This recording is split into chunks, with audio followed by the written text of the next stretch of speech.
love it because you have to listen to Wrestling is Real. It is the best thing going today. Woo!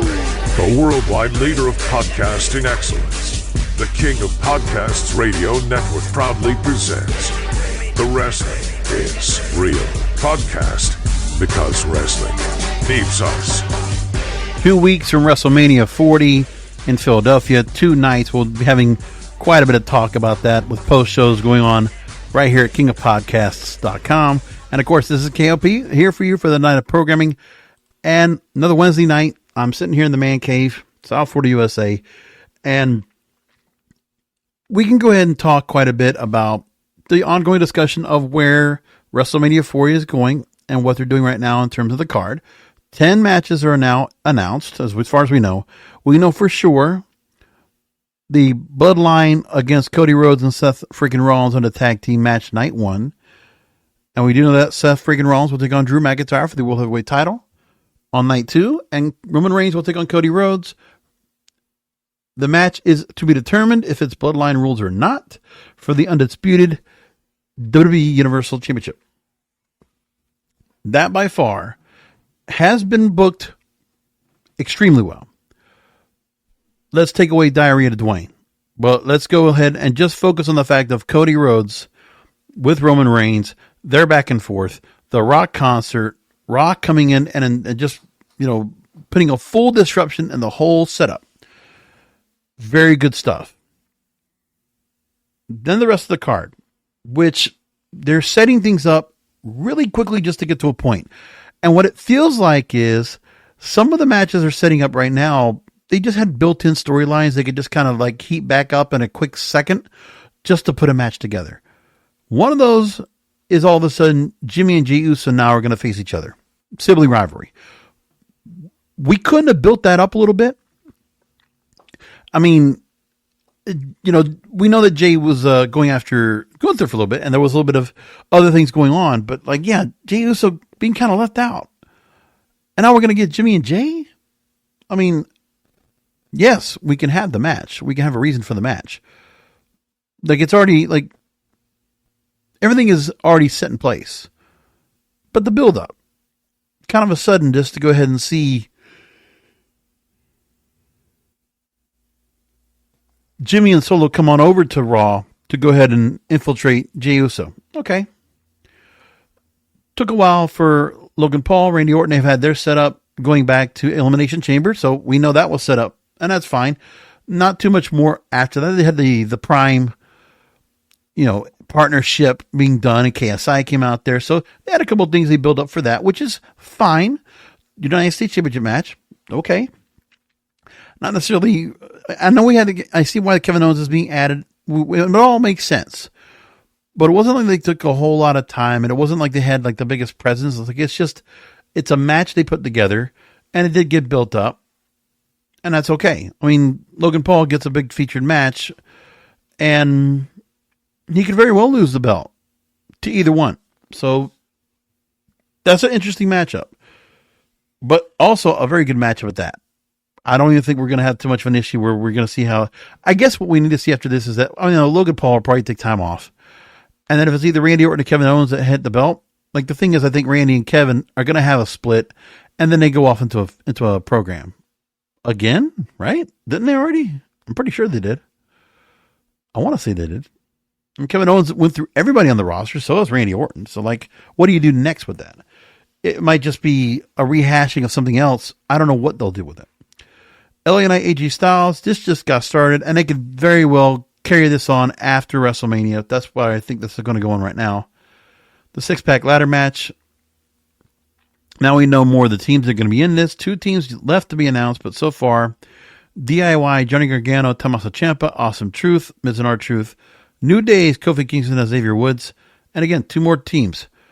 Does anybody feel like there's any real possibility that any of these other teams are going to beat Judgment Day for the tag team titles? No. This is just a prop. I mean, this is just, okay, yeah, 6 teams in this? I get that part. So, it's going to be pretty formidable. But that's also the fact that you don't have anybody else in a tag team division that's just you got some teams together, but not a lot of focus in there. But that's always been what WWE has been about. It's because they're not good at it. They haven't been good at it in years. That goes on to other things, but we'll talk about that.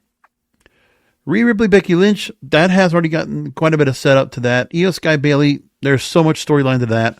So, there's a handful of matches that have gotten, again, 4 for sure solid matches with pretty well fleshed out storylines. Like, they've gotten to the point where they've really gone as far as they can go with it. Okay? Gunther and Sami Zayn, just kind of a setup. And I don't want to see Sami Zayn win it. I don't need to see him as IC champion. He's already been there.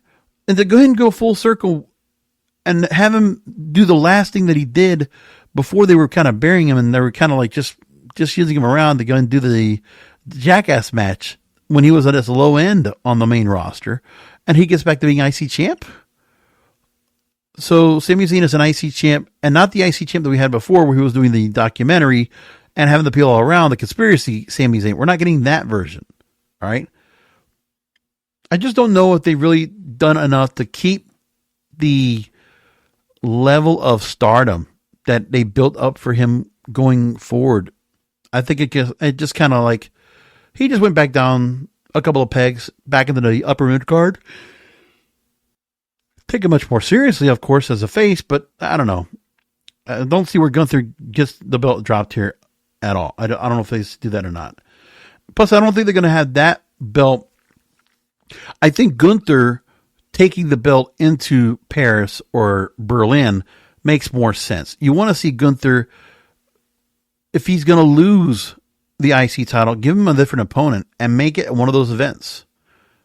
I mean, make it, if it's, whatever the Bash in Berlin or Money in the Bank, like I would just rather have it where you take that out to Europe, let Gunther be the champion going into those shows on the tour. That's what you do. Gunther does not lose that belt. And for that alone, right, I think that's why he doesn't lose the belt at all.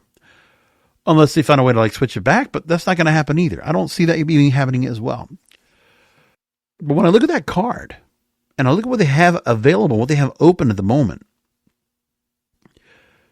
it's quite telling. Now, the subject tonight that I want to go ahead and bring up on the discussion here, that I have to go ahead and just do I had just got to go and go on a monologue with that,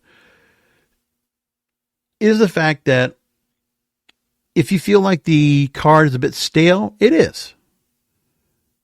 I mean, with Triple H and what he's done while he's held on to this, Rhea Ripley, Becky Lynch, yeah, we're going to get that down the line. This is like where Triple H really, you could tell this is the card that he was going to want to set up. LA Knight, AJ Styles, Jay and Jimmy finally back now. We finally get to that match up.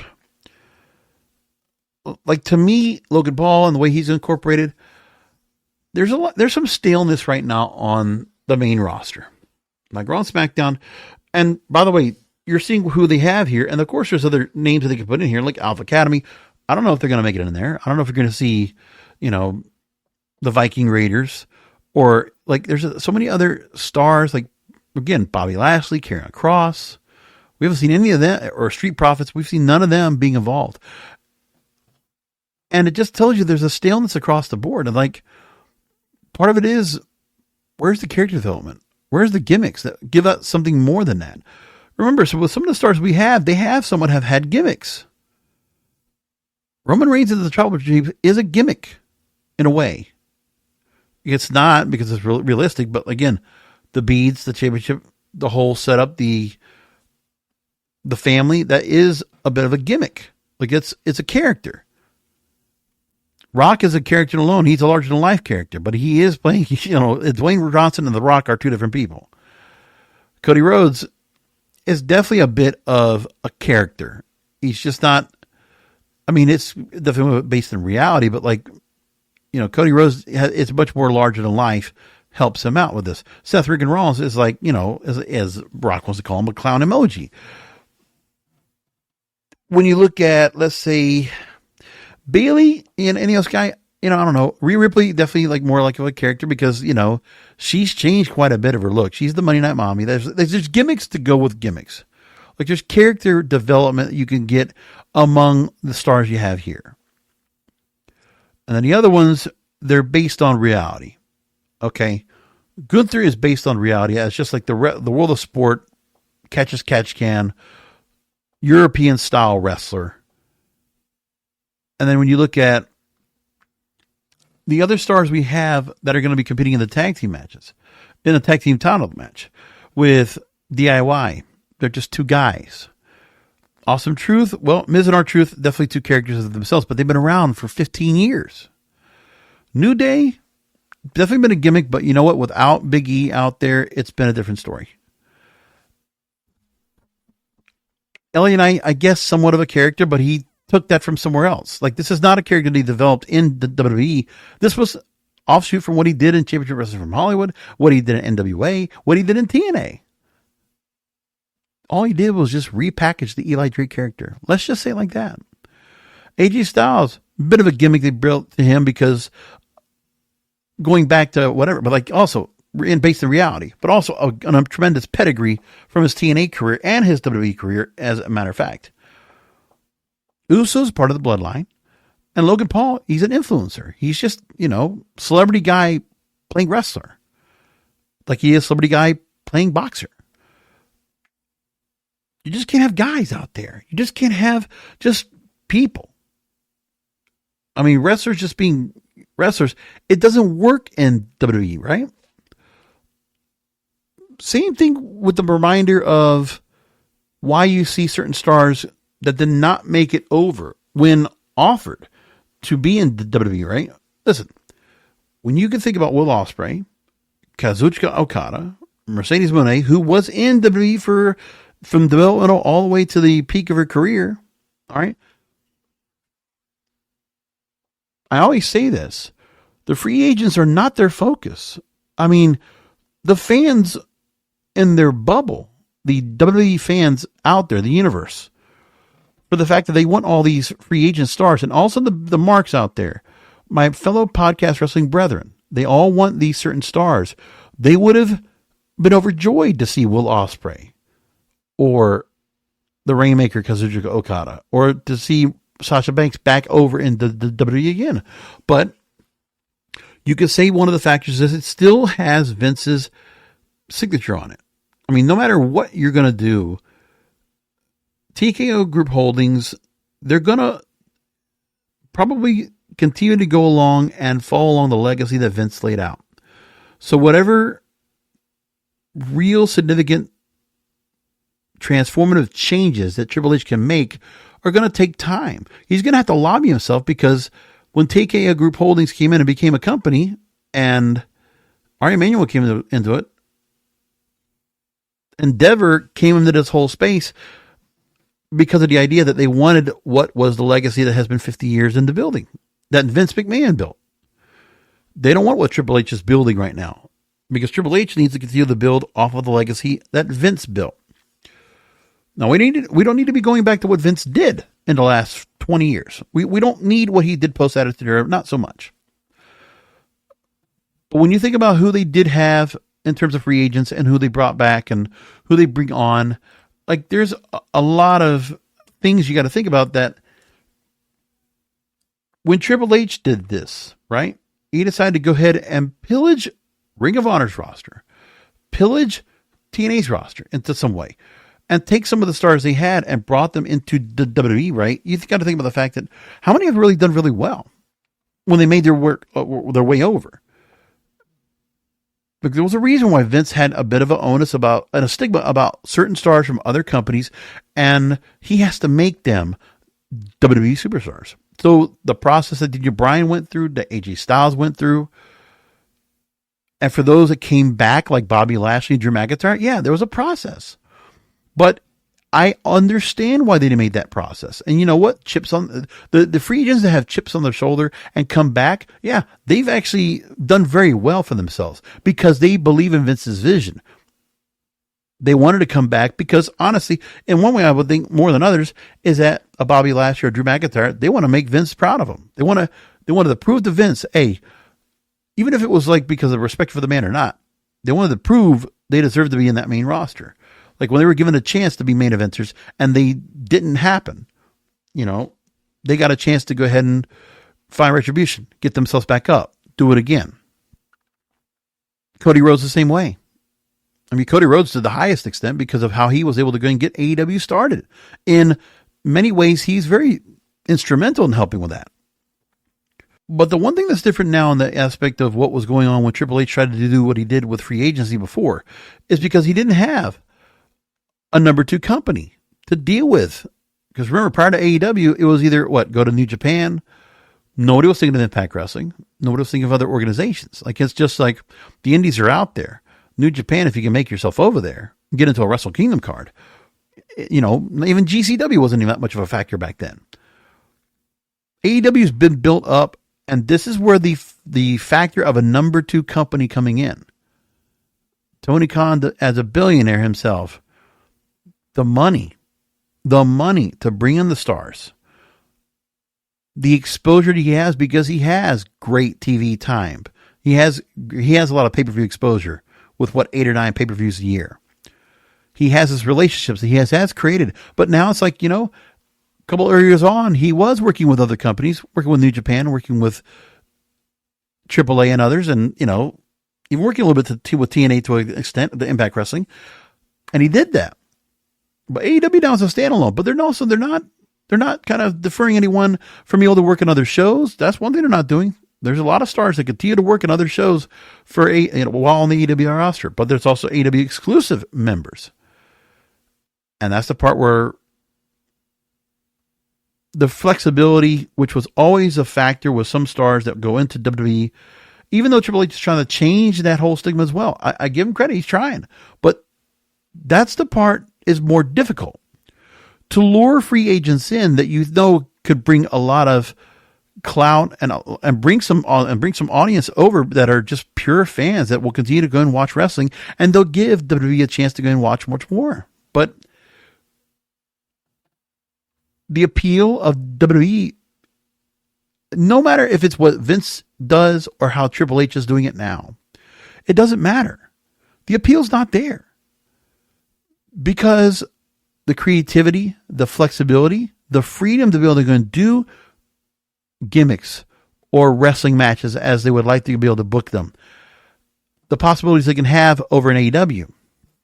There's more opportunities to continue to go ahead and further along their career because all they're looking for in AEW is a bigger spotlight.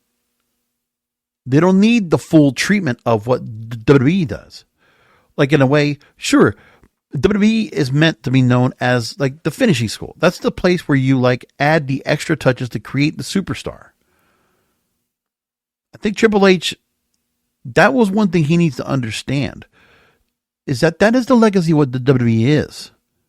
They're known about creating characters, developing stars, which is why they're not so much really good at developing stars that have already had a name from another brand. They're good at building their own, basically from scratch, or taking someone that was just basically tarnished and building them back up. That's really what it is. Because I look at right now, they're missing out on the boat of where you have stars that are now coming into the main roster that, let's see if they can have a chance. The possibilities to see if Braun Breaker or Tiffany Stratton or, those types can make their way up. Like, one of the things that I'll tell you that is a little bit concerning is that, Solo Sikoa, he is kind of left in the background a little too much. I mean, he's enforcing it all and where he is, but we need to see something more from him. Like, he has to get a little more. I like to be able to see him talk a little bit more. He just can't be just kind of like mute back there. We need to hear more from him.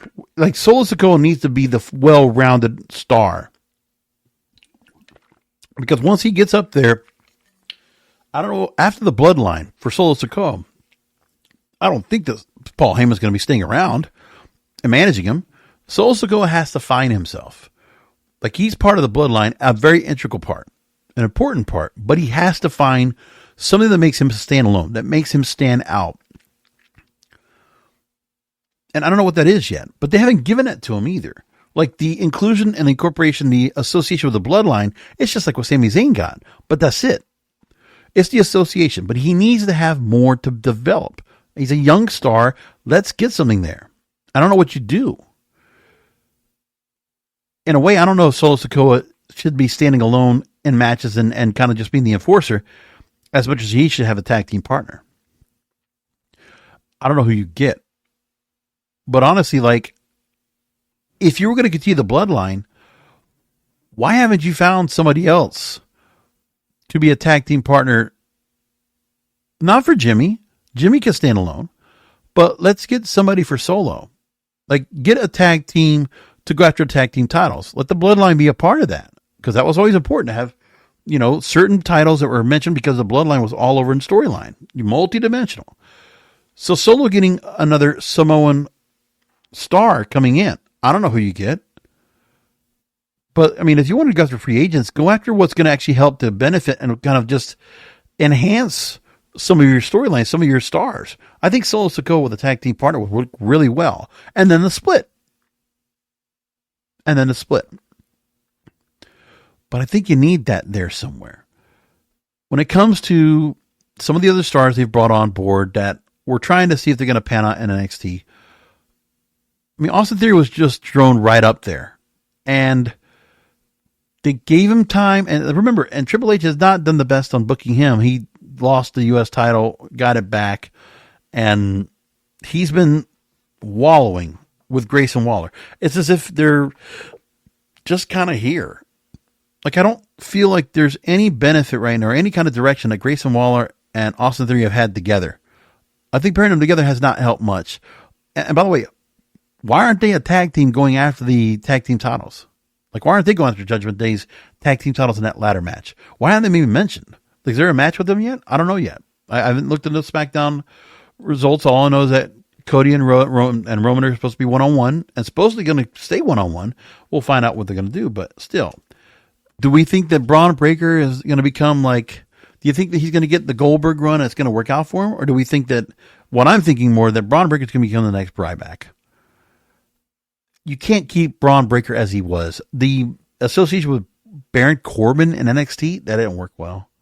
The fact that NXT continues to have to go ahead and rely on other stars coming in to help build out that show, like build WrestleMania, or actually build out NXT Stand and Deliver.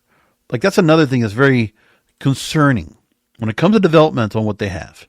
The developmental brand, they have 4 matches all set up.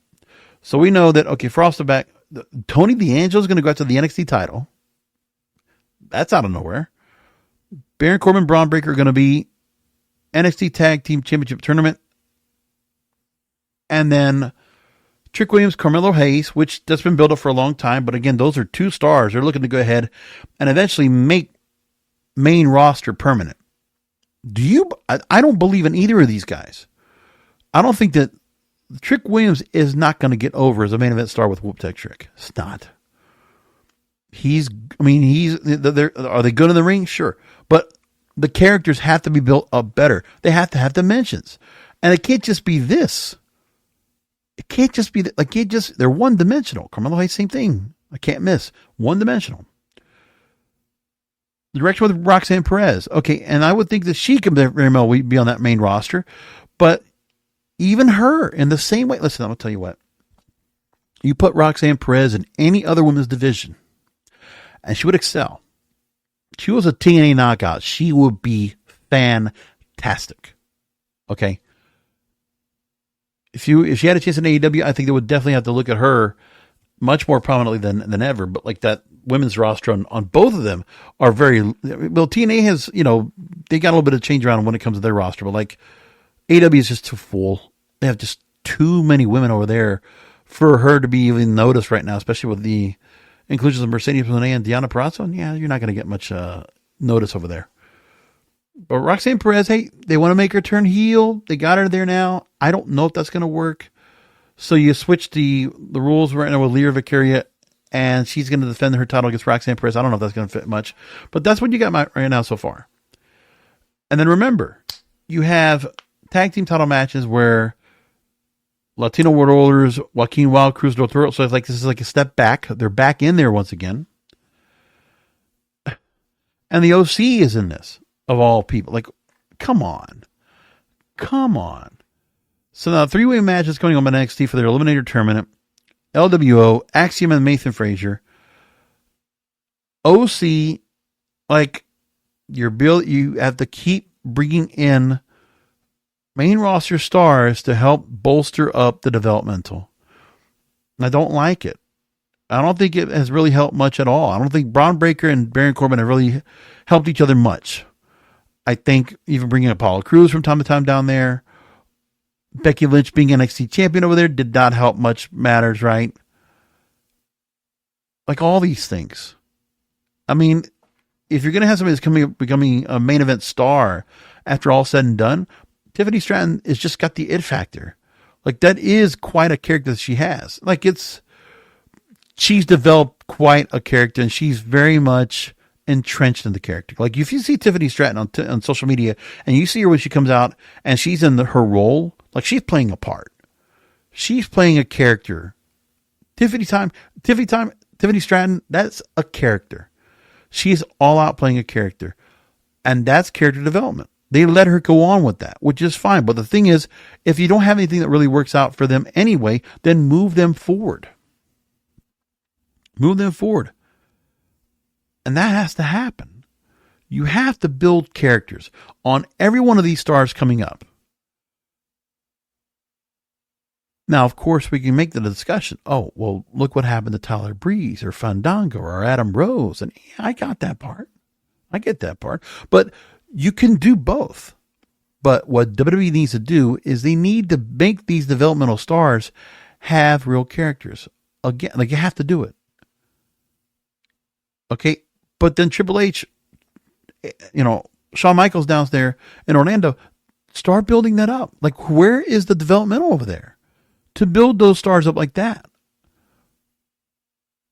I mean, think about it. I mean, are we going to get much out of, like, what kind of real buildup are we getting from, like, having Indy Hartwell or Candice LeRae or, Kaden Carter and I forget the other partner. I forget now. It's like, there's just so much that's like too many wrestlers, just wrestlers, which is what you can see anywhere else in any other wrestling product. And that's the part they're not supposed to be. Katana Chance. There we go. You just can't have all these stars be the same. They have to have characters. Vince was right about that.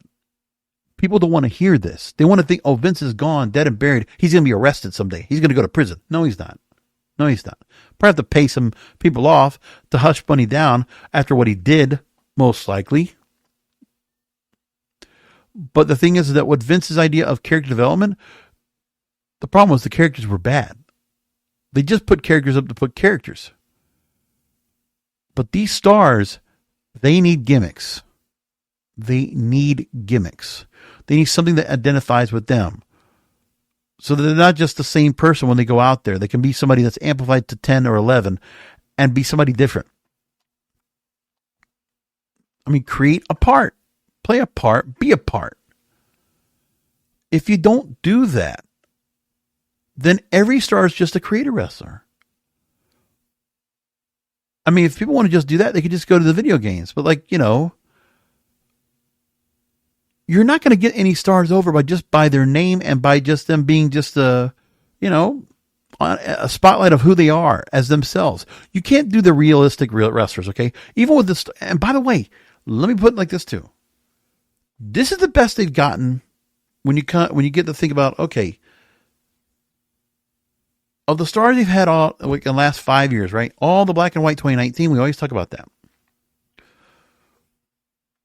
And I think about the fact that when you look at what the roster is and what they have right now, you got to remember this, and nobody even thinks about this, but WWE has the most aggressive recruiting out there anywhere. Do you understand that? Let me put it to you like this. This is when I was pulling up some information just to get this together. I got this from the Google AI. And I was asking about that WWE should forget free agency and focus on future stars. And this is what Google told me. It said WWE recruits athletes from around the world. Remember that.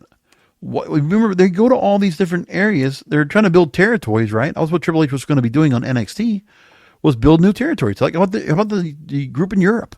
How many stars from Europe have turned over and become popular? Think about that. Wait a minute. Let me explain that to you one more time. Let me say that one more time. NXT UK.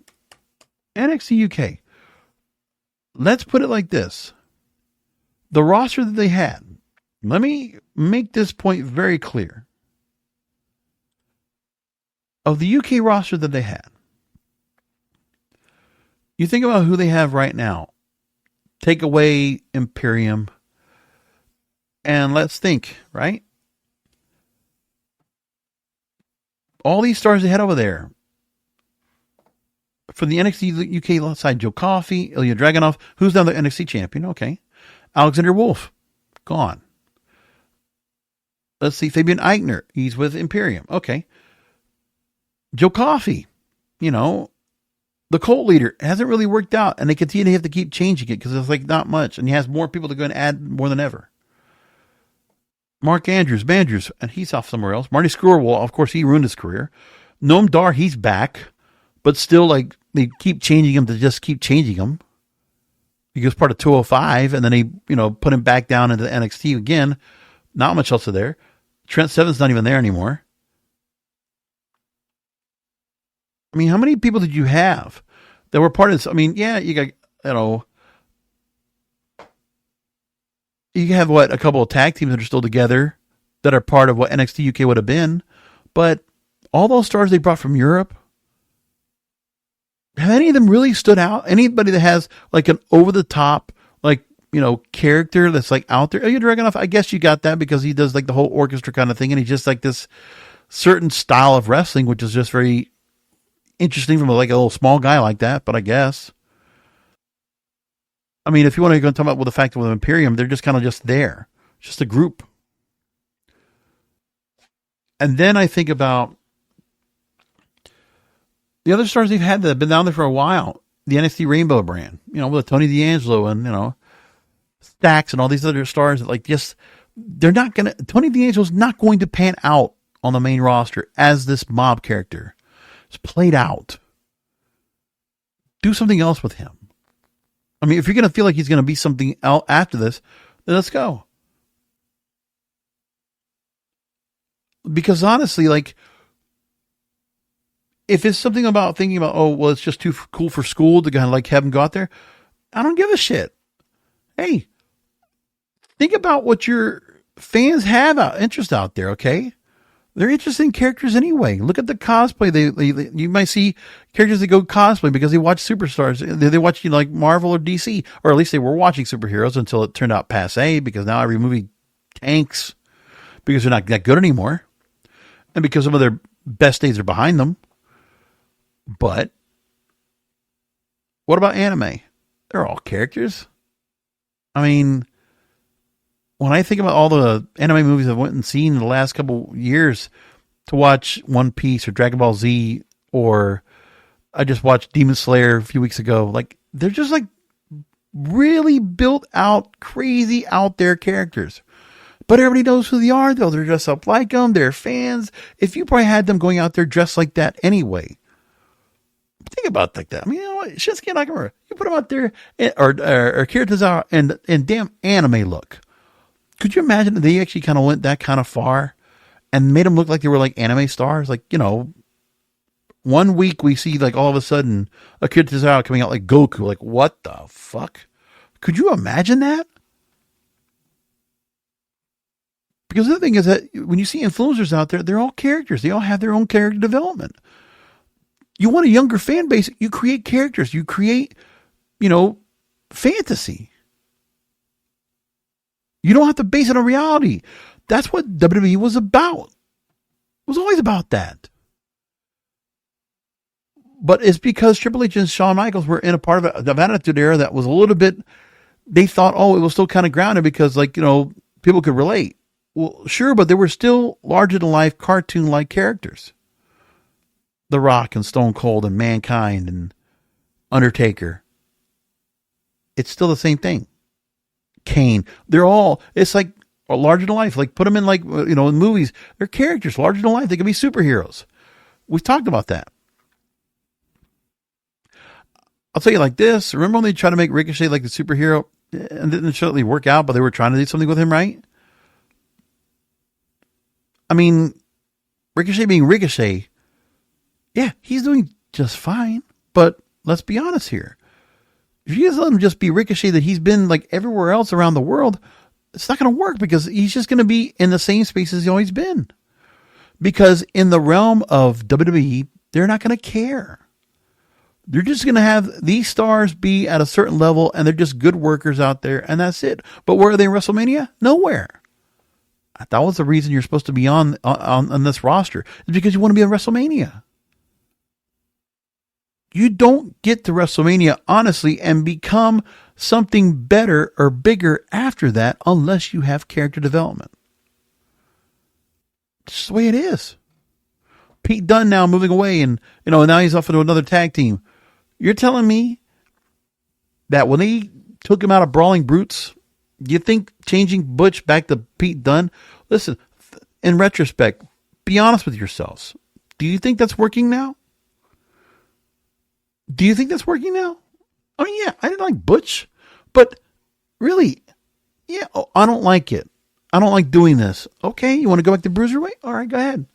So what? And I'm not shooting down these stars in their talent level, but the problem is that you put them anywhere else. And it's a bigger story. It's like Matt Riddle's a great case. Okay. So Matt Riddle, yeah, he wants to go ahead and, do what he wants, wants to go ahead and mess with the woman he wants to mess with and get divorced. And he wants to go ahead and do, smoke pot and, do some other things, some recreational stuff. Okay.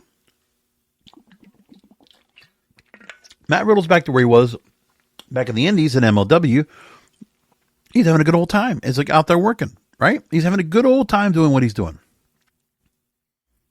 Because he didn't care about, flipping off the flip-flops and giraffes coming out or, riding on a Segway or whatever, or riding on a not a bike. I can't even think of it right now. A scooter. He didn't want to be on that. He didn't want to be like this kid-friendly kind of star. He didn't want to be that.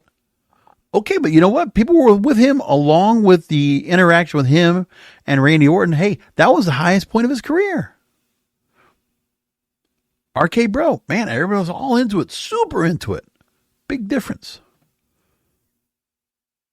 And you know what? If it would have just been Matt Riddle, just be Matt Riddle, didn't work. Because even before we saw him leave, right? He had a match with Brock Lesnar, right? The whole, that cage match. Didn't anything special.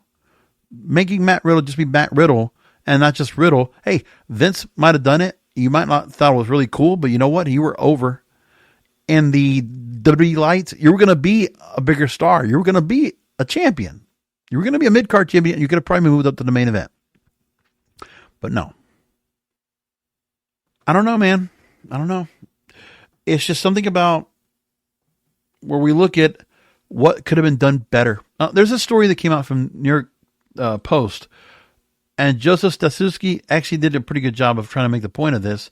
I'll give him credit on this, but let's go ahead and take the story that he talks about here and makes the case about forgetting about the free agents and just what was going on. I thought it was quite interesting on how he decided to go ahead and post this out, but here's what he said. The story is WWE needs to look in the mirror after AEW's star-studded free agency haul. And so he goes on and says that AEW was a clear winner in pro wrestling free agency. AEW President Tony Khan was able to bring in Will Ospreay, Kazuchika Okada, Mercedes Mone, three of the very best wrestlers of the world. And by the way, AEW's mantra, their secret sauce is the fact that what Tony Khan has figured out is this. He has his stars he's developing. Lots of stars developing with different pieces of them to be noticeable, right? Daniel Garcia does the dancing.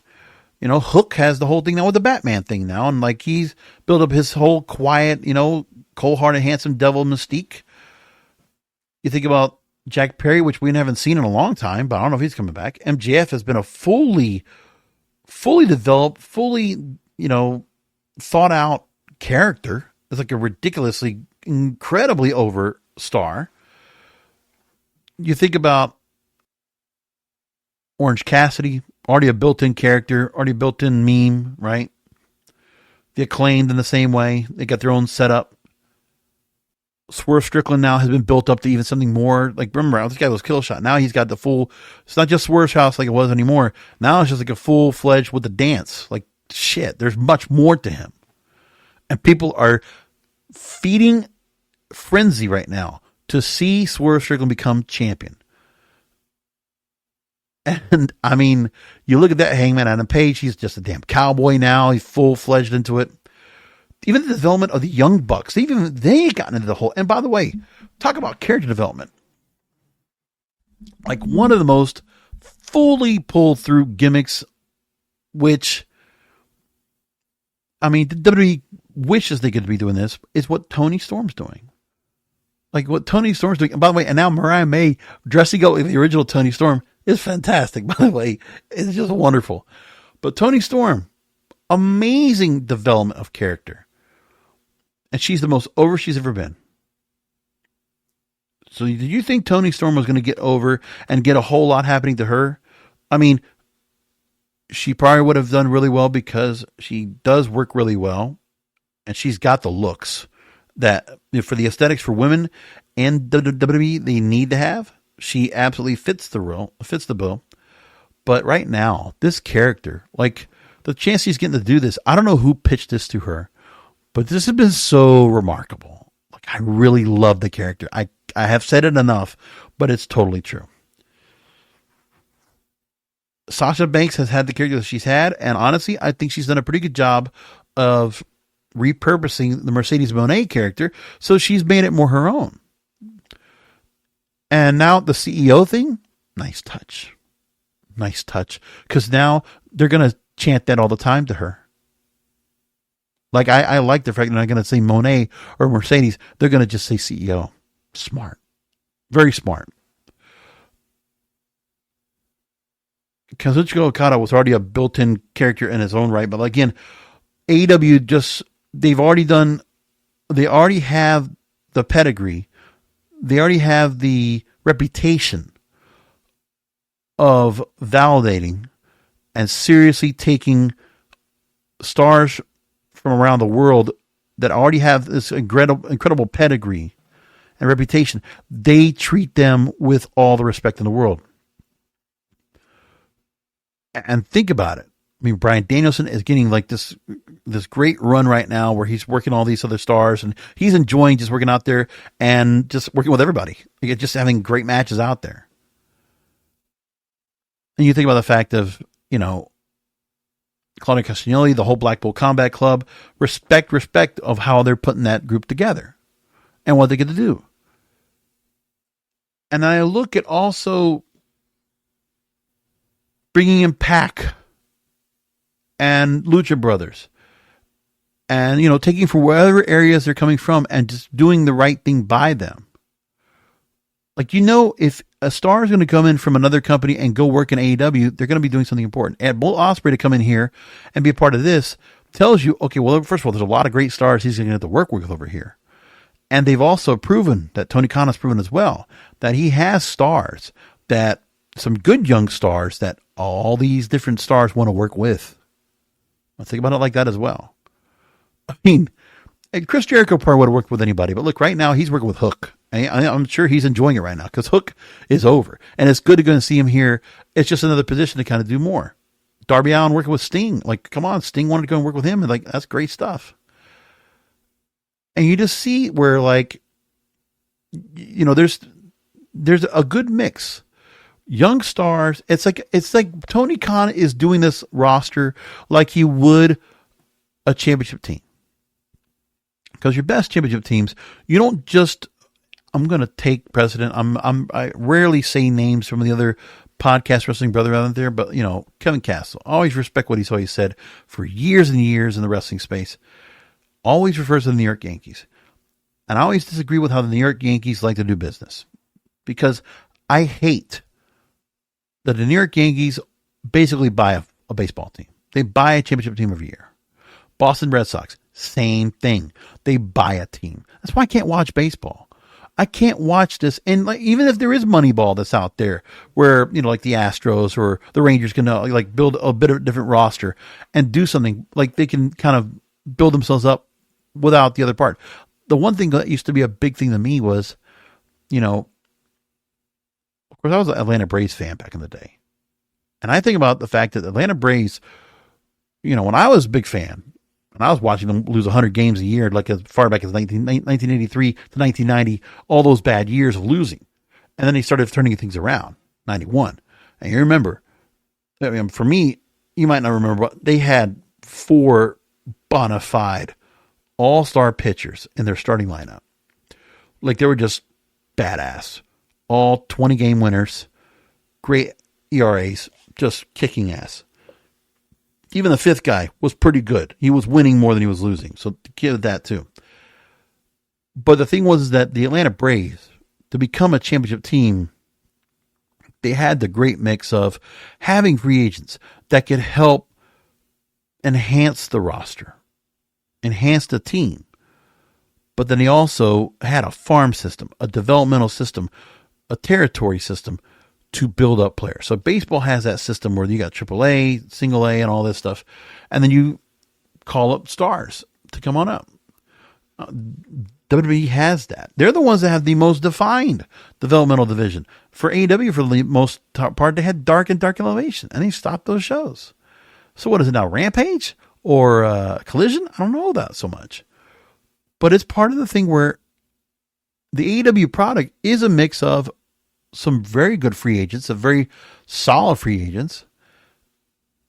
And then they go ahead and say, oh, well, we're also going to pair them out and we're going to work them out with a good batch of younger stars we've been building for years since the start of the roster. And I think it's worked out really well. Now, does AEW get like the accolades? No, because they're not going to be built like that. Like, they're built to give a winning wrestling program. But for them, it's not going to, they got to keep building what they're going to build and keep doing what they're doing. And hopefully it'll just pan out more. They can get more streaming availability and that. But for the most part, 5 years in, to be able to get to this point and say, hey, you know what? We could still pull 750 to 1 million people on Wednesday nights. And, if we're not overly burdened by other sports programming, with the struggle to kind of like compete up against big live sports like college football or NFL, then yeah, Collision might do okay. Might get 400 to 500,000 viewers on a Saturday night. But at least they have that. And also the pay-per-views, they do well. People are watching them. They're going to them. It's pretty good. So AEW, it's going to take time for them to build themselves up to the level of WWE. But for WWE, put it like this, man. Triple H inherited a great roster, but he could also squander them as well. The focus on free agency is not the important part for them. They don't need to be worried about that at all. They need to be more concerned than ever about where they're going with their future of their roster, their future stars. I've said this many times before, and I will continue to come back to this once again. We have to get back to having stars become characters. You're going to have to take the Vince playbook in some way, shape, or form, and I realize you have to do that. There's no other way around it. It's not going to happen. And when AEW needs to get a bit of a boost, they'll get 1 million viewers possibly with Okada, Ospreay, Mercedes Mone.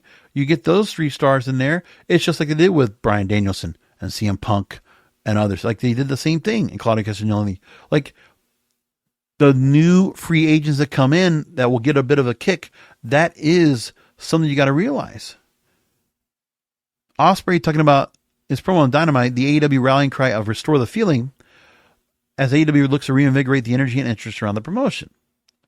And Stasuski says that, while WWE is as hot as it's ever been, it doesn't need any of those 3 at the moment. The fact that none of them came to choose the industry leader should give Triple H and company some pause. and this is where I'm coming from the last 50 minutes of this program, because he's absolutely right. The free agency was not the important point. It doesn't matter. Now, because of the worst, you want to keep talent away from your closest competitor. That's the Vince McMahon ploy. Okay. He would play that role, and Eric Bischoff would play that role, all that going on. That doesn't matter. We shouldn't be worried about that. That shouldn't matter. Now, back to this.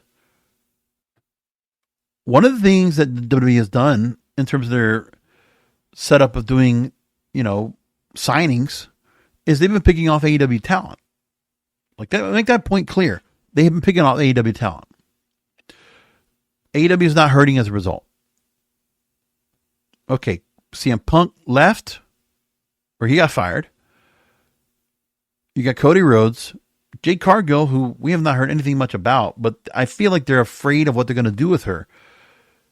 Jade Cargill was a character in AEW, believe it or not. Jade Cargill was just a different type of star. And the more they keep her away from that, and the more they're kind of like, looks like they're going to kind of like not let her be that, they're going to make a mistake on her.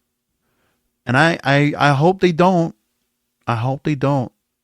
I mean, they can, because the thing is, Jade Cargill, I mean, the look and everything of her is like there, but it's like in WWE, she just can't be the AEW version of her. She just can't take the same star that she was in AEW and think that in WWE she's just going to be amplified different. No, it might be amplified, but you need to create a character out of her. So, unfortunately, fans, you're not going to like this, but Jade Cargill needs to find some character. She needs to become a character. What do you have to do to go and build that up? Well, maybe you have vignettes to kind of like change her up and like, here's something more to Jade Cargill. Then do it. Because she was the top baddie, and she had the baddies around her. Like, there was something about what she was doing that prominently had, and she was a champion, and she beat everybody. Like, there was a lot more to her than it was, It just changed up. Shawn Spears moving over, they didn't do a whole lot with him. Like, the chairman was like, he was kind of there, but like Shawn Spears just got to be somebody else. The perfect 10's not going to be the gimmick. You can't do that again. What are you going to do with Shawn Spears now? Or you try to do a full character change with Brian Pillman as Lexus King? Like, that's the one that I've seen that was like, okay, let's try to do something more with Brian Pillman Jr. in the role as Lexus King. And I'm like, I know he doesn't want to fall in his father's footsteps. Like, he wants to be something out more, and it just stands out more. So his thing, remember, when we talk about the one character they've actually built out, this is Brian Pillman's doing, right? Talked about that. My whole life, I've had someone else's name I've been walking around with for 30 years with someone else's name. Brian Pillman is a name that my father made. He made that name on his own. I guess can't add much more to it. So Lexus King, he just says, never supposed to be like this royalty come on a throne thing, kind of thing. But I would say a little bit more rock and roll, kind of guy. I mean, I do have a cane. I'm not going to come out and be cosplaying like a king, but the name has a lot of meaning behind it. Because the true meaning was that it was his stepfather's name and little sister's last name. And so he wanted to go and go with that and decided, well, we're just going to put that together. But like they decided to go and like okay, we're going to change his name. Then let's just try to create some character to go with it. Has it worked out so far? I don't know. Not to me anyway. Lexus King. I'm not much into it right now. I'm not feeling much of it. The setup of like this built up more type of story. Like it's not much more. Lexus King completely reminds me of Kurt Hawkins. The Kurt Hawkins. Remember? Jobber. With a cane. Because they all thought it was like a good idea to go with that. There's your character. No. And Brian Myers, he's gone on to do other things much better than he's doing right now.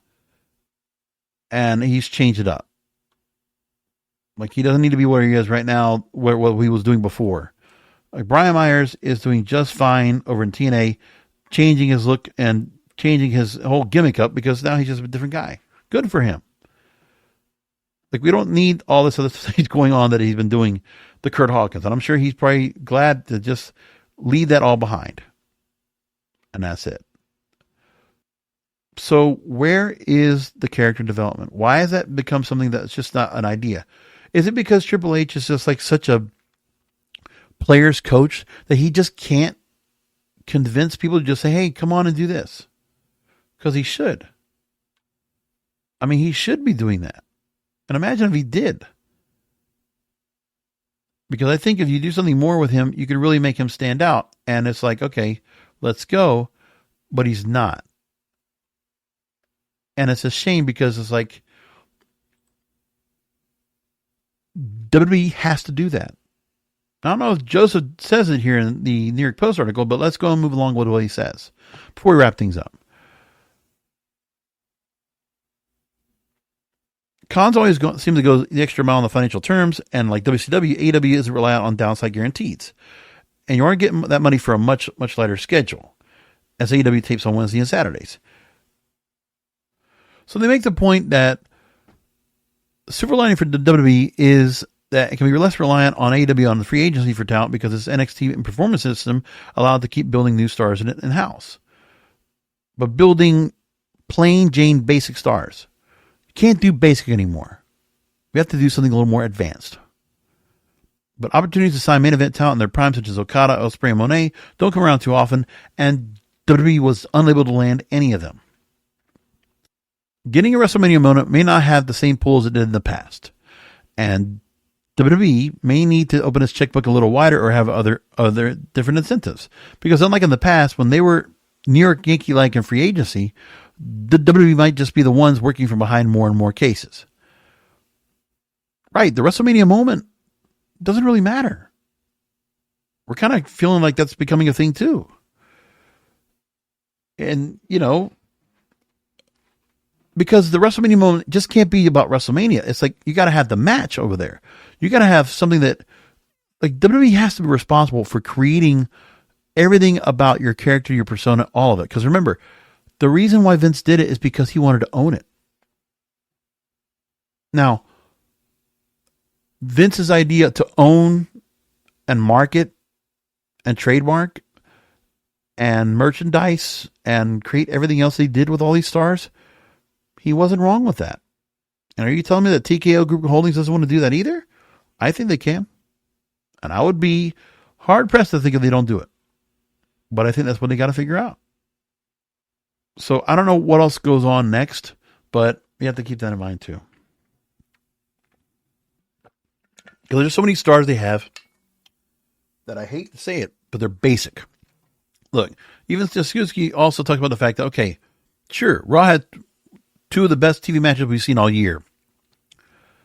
Johnny Gargano and Tommaso Ciampa beating the Creed brothers. They're all basic wrestlers.